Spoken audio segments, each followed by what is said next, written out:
There is a truth that if shared more widely, many would not survive its telling, which is that beneath all activity, all thought, all appearance, lies a silence, a stillness, a groundless ground, a void. This is not the void as emptiness in the casual sense, but rather the void as the background condition of being.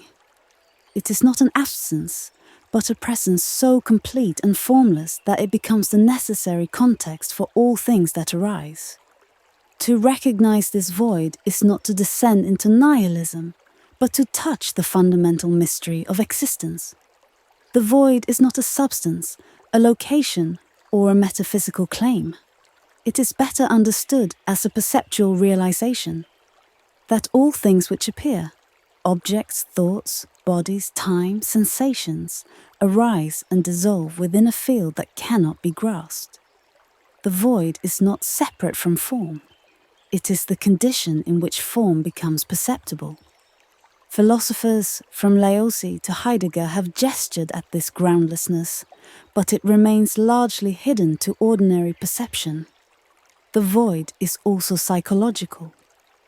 One does not need complex language or metaphysics to feel it. It is present in anxiety, in loss, in moments of pure stillness, when no distraction satisfies. It appears when the usual narratives falter. We often misinterpret this recognition as dread, depression, or spiritual crisis, but it is the root of clarity. It is the moment when all pretense falls away. Most of human life can be understood as a response to the void. We fill our days with projects, relationships, entertainments, rituals, identities, beliefs. We name these things purpose or meaning, but they are also defenses against the stillness at the heart of being. We create mirrors, symbols, and structures to reflect ourselves back to ourselves, to avoid disappearing into what cannot be held. Language is chief among these mirrors. We speak in order to make sense, but also to guard against the unknown. The same is true of image. The mirror in its earliest form was not glass, but reflection, still water, polished stone. And what it gave us was not just knowledge of appearance, but a reinforcement of self. The void has no reflection. That is why it disturbs. Why begin here? Why begin a philosophy with the void? Because all coherent thought must start by acknowledging its own limits. The void is not merely a metaphor. It is the frame in which all perception, all knowledge, and all inquiry takes place. To bypass it is to build upon illusion.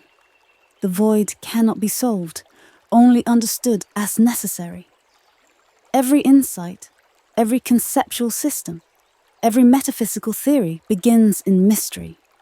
But the mistake is to pretend the mystery is not there. The void is a final reference point, that which cannot be represented, but from which all representation emerges. The first step toward wisdom is not accumulation of knowledge, but the confrontation with that which knowledge cannot hold. To perceive the void is to endure a transformation of the psyche. For some it produces disorientation, even despair. For others it brings clarity, simplicity, detachment. It dissolves unnecessary striving. It compels silence. One begins to understand that the world is not about anything, and that this is not a defect, but a freedom. The individual who lives with this awareness is not apathetic, but alert.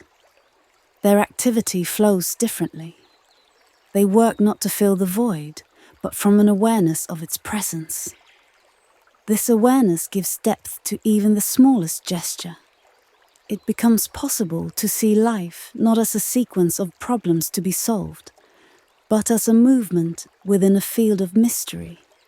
Throughout this journey we will return to the idea of the void, not because it provides answers, but because it creates the space in which better questions can emerge. It is the soil of philosophy. It humbles the ego. It reveals the theatricality of social performance. And it reminds us that the first step toward seeing truly is to see the void clearly, to pause before appearance, and to remain there long enough to understand that even the pause is part of the illusion. From here, we can begin the rest of the work,